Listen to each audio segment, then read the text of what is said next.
Assalamualaikum warahmatullahi wabarakatuh. Waalaikumsalam warahmatullahi wabarakatuh. Alhamdulillahirabbil alamin wassalatu wassalamu ala asyrofil mursalin sayyidina maulana Muhammadin wa ala alihi wa sahbihi ajmain amma ba'du. Ingkang sangat kula hormati niki wonten Habib Nabil, semua keluarga besar Habib Muntir, semua min usulihi wa furuhi sedanten ingkang kula hormati. Ingkang terhormat Habib Ahmad Bahar, Habib Ja'far Al-Attas, jadi wonten Profesor Nazaruddin, wonten Pak Muzani, wonten Mas Nusron sedanten ingkang kula hormati. Yang spesial, saya ini punya dua permintaan. Satu, jangan diundang lagi. Dua, saya minta maaf kalau yang ingin ngundang mohon nggak usah diteruskan. Saya akan cerita yang ilmiah. Saya terima kasih tadi sama Habib Abdullah bin Ja'far sama Ustadz Hasan Saifur Rijal. Begini, kenapa saya banyak dikutip para narasumber? Karena saya ini jenis kiai yang otoritatif. Jadi saya ini karena nggak menteri, sehingga kalau belajar itu serius sekali. Ya alhamdulillah ini ada Pak Muzani, orang yang bisa ngelantik seseorang jadi presiden. Masih punya utang satu, bisa nggak ngelantik kita jadi ahli surga? Begini kalau cerita ilmiah, nanti saya baca hadisnya. Ada kelebihan kita jadi manusia itu justru karena ketidaktahuan kita. Kita tentu hingga detik ini tidak melihat surga langsung, tidak melihat neraka langsung, apalagi melihat Allah Subhanahu wa Ta'ala. Tapi selalu ada teori, dan ini dibenarkan oleh semua ulama karena ini nas itu mansus. Gini ku diantara kelebihan Rasulullah SAW adalah diutus kafatan linnas, untuk semua orang. Sehingga ada orang ditanya, dengan apa kamu tahu kalau Tuhan itu satu? Orang ini dengan enteng menjawab, innal isnaini, angka 2, 3, 4 dan seterusnya. Nisbatu dzalika ilal wahid nisbatul far'i ilal asli. Jadi segampang itu nerangkan ayat qul huwallahu ahad, Allah itu satu. Karena angka itu 2, 3 sampai 1 miliar 1 triliun. Nisbatu dzalika ilal wahid nisbatul far'i ilal asli. Semua itu asal usulnya satu. Begitu juga begitu gampangnya Syekh Nawawi Al-Bantani menerangkan kenapa bismillah itu dimulai ba. Huruf hijaiyah kan alif, tapi kalau bismillah dimulai dari satu ba. Ba itu ada titik satu. Anda gambar kambing, gambar apa saja, gambar Anda entah baik entah jelek, itu tetap dimulai satu titik. Nah satu titik ini disebut nuqtatil wujud, asal usul wujud. Sebab itu kitab I'anatul Thalibin, tadi Habib Nabil cerita sanad-sanadnya Mbah Mun. Sebetulnya kalau boleh angkuh, yang berhak cerita itu saya, karena kitabnya milik saya. Tapi beliau tak kasih terus cerita, ya alhamdulillah ada penyambungnya gitu. Nanti tak kasih lagi beliau. Ya memang yang paling berat beliau karena turunannya itu, tapi kitabnya dari saya, jadi ya satu-satu loh. Kitab I'anatul Thalibin itu dikarang oleh ulama top, namanya Sayyid Abi Bakar Sato. Beliau punya murid yang sangat terkenal di Indonesia, namanya Syekh Mahfud At-Turmusi. Syekh Mahfud ini punya murid, diantaranya yang paling terkenal tentu Mbah Hashim sama Mbah Ahmad Dahlan, pendiri Muhammadiyah. Jadi kemudian kitab I'anah ini populer sekali untuk menerangkan fikih-fikih di Indonesia. Termasuk cerita bahwa wujubul jihad itu wujubul wasail lal maqasid. Jadi jihad itu wajib, itu wujubul wasail lal maqasid. Saya mencari di sarah. Sekiranya dakwah itu bisa tidak dengan jihad, dengan pengajian kayak Majelis Rasulullah, kayak Majelis Nurul Mustafa, kayak kiai-kiai kampung, itu sudah cukup karena sudah isolul maksud, orang sudah menjadi kenal Allah Subhanahu wa Ta'ala. Sebab itu ketika Sayyidina Ali diutus di beberapa peristiwa termasuk di Khaybar, Sayyidina Ali didhawuhi la ayyahdiyawu bika rajulan wahidan khairan laka min humrin na'am. Ada satu saja yang Islam karena kamu itu lebih baik daripada kemenangan. Nah, kemudian ini supaya otoritatif menghormati masjid ini, Masjid Istiqlal, masjid yang luar biasa bersejarah. Saya baca keterbatasan kita, tapi ini menjadi kelebihan. Ini hadis di Shahihul Bukhari. Nanti sebagai cirinya saya tinggal supaya ini tadi otoritatif tadi supaya semuanya pakai sanad. Ini hadis dari Sahihul Bukhari sehingga Anda tidak perlu tanya ini sahih apa enggak, karena ini di Sahih Bukhari ikutnya nomor hadisnya itu 6408. Monggo kalau mau dihafal. Biasanya jenengan kan hanya hafal Arba'in Nawawiyah, ini hadis ini nomor 6408. Ada keterbatasan yang akhirnya menjadi kelebihan kita, yaitu kita tidak tahu Allah Subhanahu wa taala. Suatu saat para malaikat ditanya, apakah mereka yang membaca tasbih di sini misalnya di Istiqlal ini ngerti saya, kata Allah. Kata malaikat, tidak tahu. Fayaqulu hal ra'auni, qal fayaqulu la wallah ma ra'auka, qal fayaqulu kaifa la ra'auni, yaquluna wa asyaddalaka ibadatan wa asyaddalaka tamjidan wa aktsarolaka tasbihan. Andaikan manusia itu ngerti engkau ya Allah, maka tasbih mereka ini akan lebih dari kita. Saya beri contoh, ini terutama untuk zuriat Rasulullah SAW. Nabi itu manusia, basar, tapi lakal basar. Nabi ketika muji Allah Subhanahu wa taala ini supaya kalau sholat jangan hayati. Misalnya pertama muji begini, lakal hamdu mil'us samawati wa mil'ul ardi. Kebanyakan di Jawa memang baca pakai rofaknya mil'u, tapi di beberapa sanad dibaca mil'a, itu urusan i'rab lah. Engkau itu saya puji seluas langit dan bumi, seluas langit dan bumi. Seluas langit dan bumi itu nggak keren, karena langit ini tetap maksurah, as-samawat ini apapun luasnya langit itu tetap terbatas. Bumi apapun luasnya juga terbatas. Apa yang diteruskan oleh Rasulullah SAW?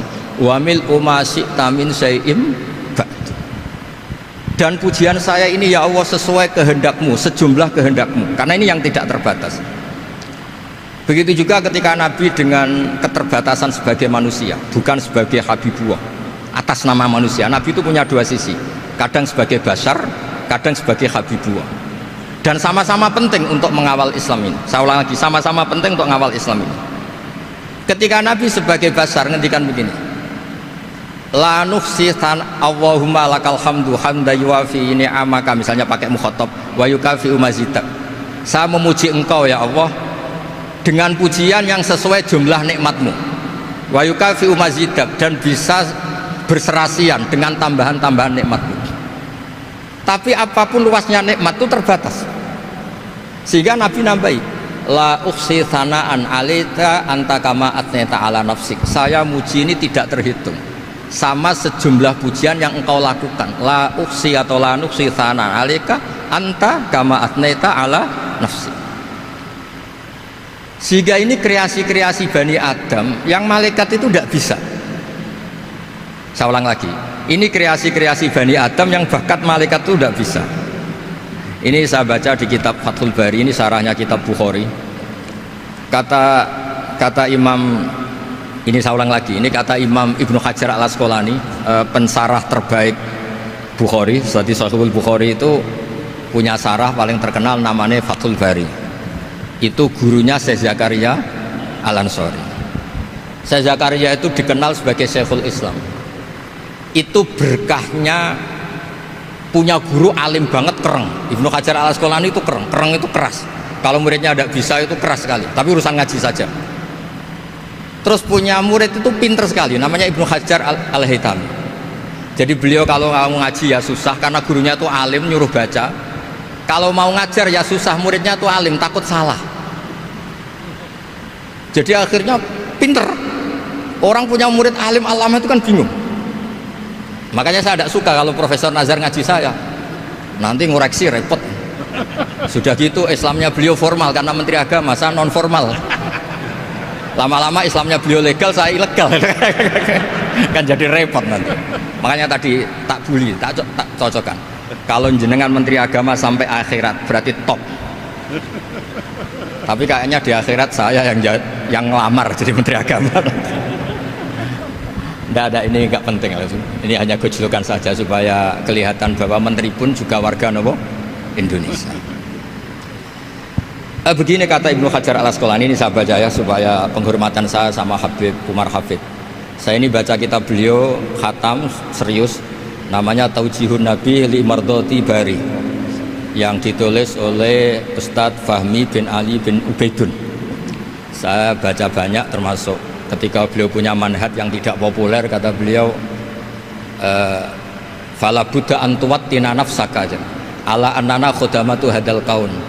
Kamu harus yakin bahwa tugas kiai, tugas ulama itu khudamatu hadal kaun, mengkhidmati semua alam raya ini. Dan jangan pernah putus asa, misalnya melihat non muslim terus kamu putus asa, ini non muslim enggak. Bisa saja suatu saat rubbama aslama fakhasuna islamu, bisa saja dia Islam fakhasuna Islam. Nah, ini wirasah nabawiyah, karena dulu Nabi ketika dari kampung Abdi Yalil dan disakiti, malaikat Jibal itu usul supaya kampung itu dihabisi, kata Nabi apa? La bal arju ayukhrijawah min aslabihim ma ya'budu wa la yusyriku bihi syai'an. Bisa saja bapaknya masih kafir, anaknya Islam, cucu-cucunya apa? Islam. Kayak apa Nabi itu? Rojaknya Masya Allah. Nah kemudian ini kembali ke tasbih tadi. Kata Ibnu Hajar Al Asqalani, yukhadu min hadal hadis anna dzikral hasil min bani adam a'la wa asyrafu min adzikri al hasil min al malaikah li khusuli dzikril adamin ma akasratis syawaghil wa wujudis sawarif wa sudurihi fi alamil ghaibi bi khilafil malaikati fi dzalika kulli. Jadi kita ini enggak melihat Allah langsung, enggak melihat surga langsung, enggak melihat neraka langsung, tapi cara kita zikir wis nak wis di neraka yo nuwangis tenan, padahal yo ora mesti mlebu neraka, lha nuwangis tenanan. Kayak apa iman kita? Nah, iman seperti ini sesuai kriteria awal sing dikersana Allah, alladzina yu'minuna bil ghaib. Maka andekan saya ini kok dikasih mukasyafah sama Allah untuk melihat surga, saya milih enggak melihat supaya ngikuti yang tetap ghaib. Nanti kalau saya melihat langsung kemudian iman, kata Allah, akeh tunggali aku iman mau melihat itu. Jadi kadang-kadang keterbatasan kita ini penting. Makanya masyhur Nabi pernah ngendikan, tuba liman ro'ani wa amanabi, tapi wa tuba liman lam yaroni wa amanabi. Kalau orang melihat saya kemudian iman itu biasa. Ini orang zaman akhir tidak melihat saya tapi iman. Kadang-kadang itu nggak lewat Habib yang ganteng tuh, enggak lewat Mudin. Mudin di kampung rapati di duit, ini mulang tauhid ya mandi. Islam itu digawa Habib ya mandi, digawa menteri ya mandi, digawa Mudin ya mandi. Karena Islam itu kafatal, napa kafatal dinah. Nah yang nggak dipunyai malaikat adalah tadi seperti cerita saya tentang Imam Amudi. Segampang itu. Makanya di tradisi pondoknya Mbah Maimun itu ada tradisi qaddimid dirayah ala riwayah. Logika riwayat itu penting karena itu menjadi nyaman. Ya kayak tadi, Allah itu satu. Ketika kita berpikir angka 2, 3 sampai sekian miliar, sekian triliun, nisbatu dzalika ilal wahid, nisbatul far'i ilal asl. Semua itu dibanding angka 1 adalah cabang. Gambar kayak apa ruwetnya, dinisbatkan asal usulnya mesti satu nuktoh, yaitu satu titik. Nah satu titik ini kata pengarang Ianatul Thalibin, bi kana makana wa bi yakunu mayak. Nah kemudian terakhir ini nggak boleh lama-lama. Kalau lama-lama nanti sampean pinternya nyanyi saya. Sudah. Tapi nggak apa-apa lah. Saya ini termasuk kiai yang sudah diundang. Ini termasuk Pak MPR, nggak boleh undang saya. Pak Nusran apalagi nggak boleh. Itu kalau di kampung sama saya hormat. Kalau di sini kok kayak menteri gitu. Menteri betul tapi. Lawang gurunya dia itu teman saya gitu. Jadi tanya ini kalau nggak percaya. Makanya kalau sama saya beliau cium tangan, saya sebetulnya ya nggak siap dicium tangan menteri, itu nggak siap. Apalagi dihormati Pak Nazar, nggak siap lah. Nanti dikira minta haji malah repot. repot.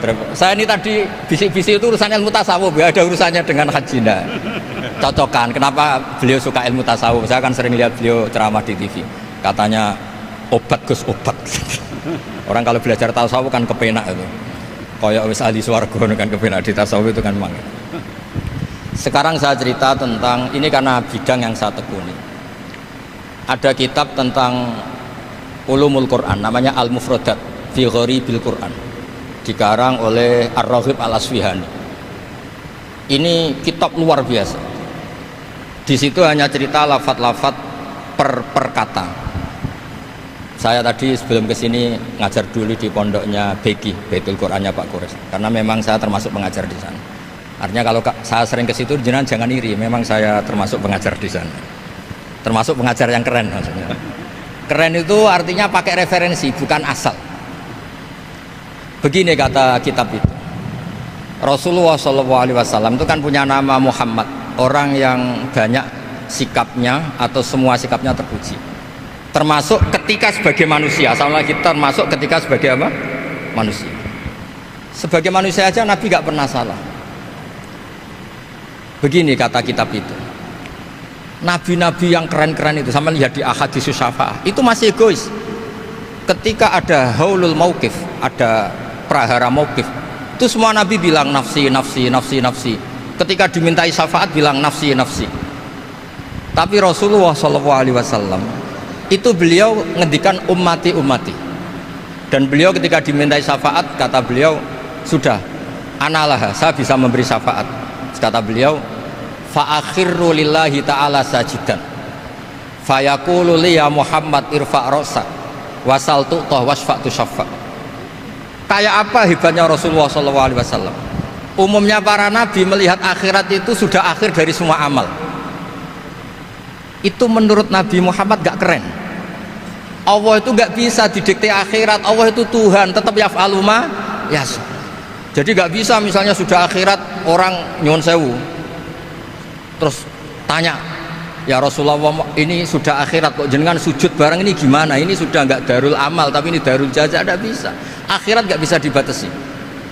Karena akhirat nggak bisa membatasi Allah, Nabi tetap dengan rileksnya minta sama Allah. Fa ahmaduhu bima hamida allamani ya rabbi. Kemudian saat itu saya muji-muji Allah dengan pujian yang luar biasa. Terus kata kitab itu, fa Muhammadun Ahmadu min ghairihi. Makanya beliau punya nama Ahmad. Ahmad itu afal tafdil, bukan fi'il mudhari' waqi' mutakallim.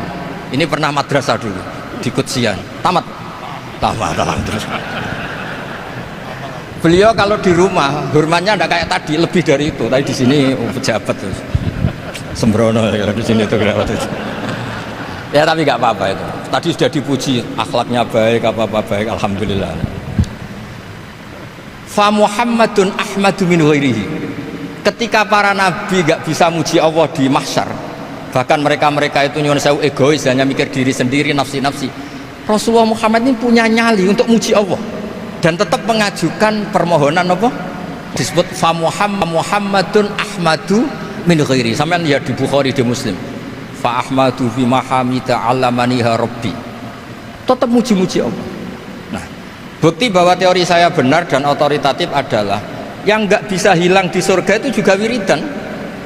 Ketika kita masuk surga, apa kita kegiatannya?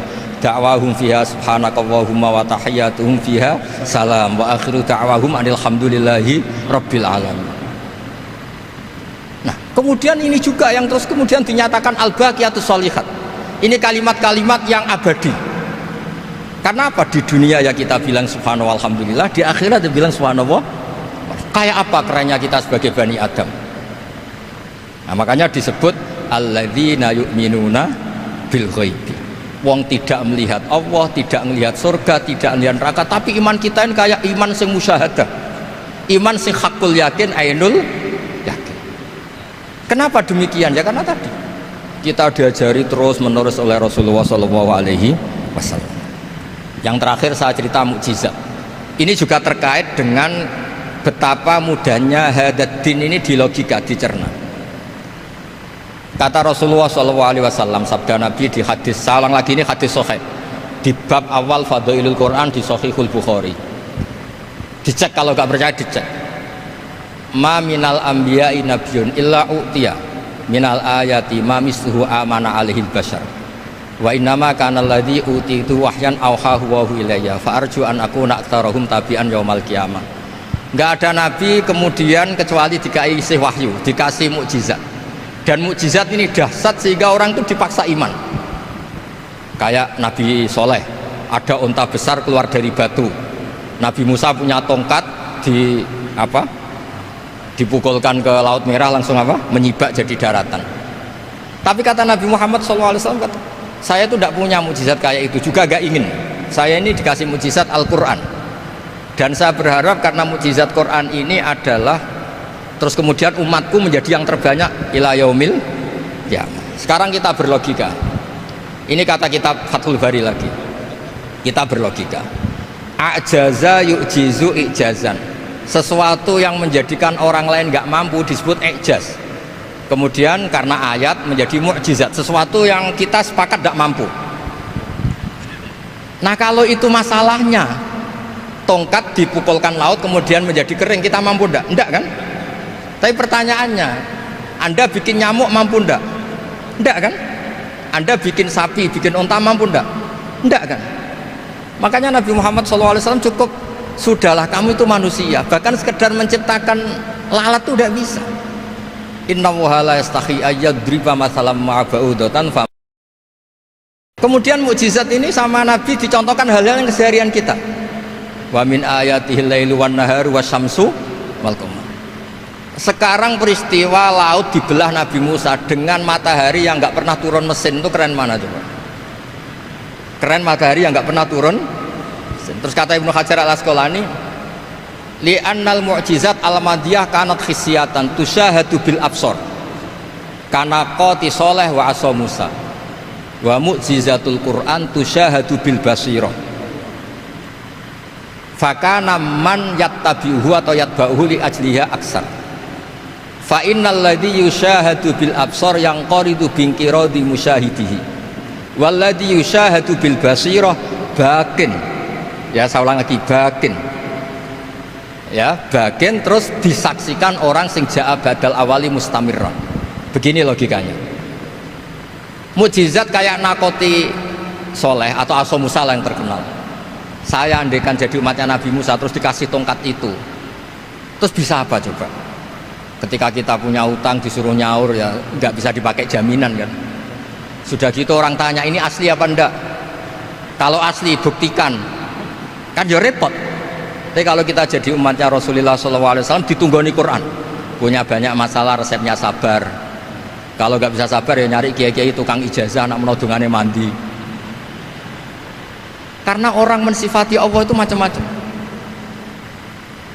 Makanya saya pastikan nggak ada agama yang mengajarkan rasional kayak agama apa? Islam. Makanya liqaumi yaqilun liqaumi yatafakkarun. Coba misalnya nyamuk, kamu bikin nyamuk tidak bisa kan? Nyamuk punya organ tubuh kecil, organ tubuhnya punya urat. Kamu mikirnya kayak apa? Sekedar bikin patungnya saja tidak bisa, apalagi bikin nyamuk.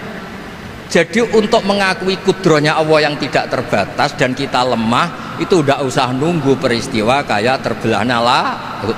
Cukup wa ma min dabbatin fil ardi wala ta'ir yatiru bi janahihi illa umamun amsalukum inna fi khalqis samawati wal ardi waqtilafil laili wan nahar, seterusnya la ayatil liqaumi yaqilun.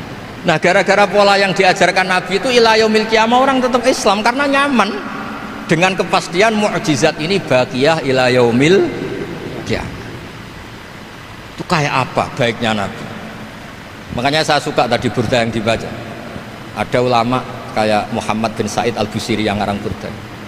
Itu kalau berpikir itu sederhana, ngeten lho Gusti, malah nerangno pangeran. Lama da'awa da'ina li ta'ati bi akramir rusli kuna akramal umami. Ngeten lho Gusti, karena Rasul Muhammad itu terbaik, ya logikanya umatnya juga terbaik. Jadi lama da'awa da'ina li ta'atihi bi akramir rusli mesti kuna akramal umami. Jadi burda ini saking manjanya sama Allah sampai bilang gini, wala yadika Rasulullah ijahuka bi idal karimu tajalla bismimun takimi. Ya Allah, engkau telah menamai Nabi engkau itu Raufur Rahim, yang penuh kasih sayang, yang sohibus syafa'ah. Maka ketika engkau ingin nyiksa kami dengan alasan engkau ini al-muntakim, dat yang bisa nyiksa orang maksiat, jenengan harus ingat ya Allah bahwa Nabi kita itu Nabi yang engkau gelari Raufur Rahim. Ya kalau gitu jangan jadi nyiksa. Terus gunanya apa digelari Raufur Rahim ra iso nyafaati gitu. Itu jenenge wala yadika Rasulullah ijahuka bi idal karimu tajalla bismillah. Terus fa inna min judika dunya wa darrataha wa min ulumika ilmal lawhi wal qalam. Dan itu juga yang dibuktikan Rasulullah SAW. Sampai beliau ngendikan likulli nabiyyin da'watun mustajabah wa akhtabi da'wati syafaatan ummati yaumal kiamah. Semua nabi itu punya doa yang mustajab dan semuanya sudah dipakai di dunia. Tapi saya menyimpan jatah itu supaya saya tetap punya hak syafaat fi yaumil kiamah.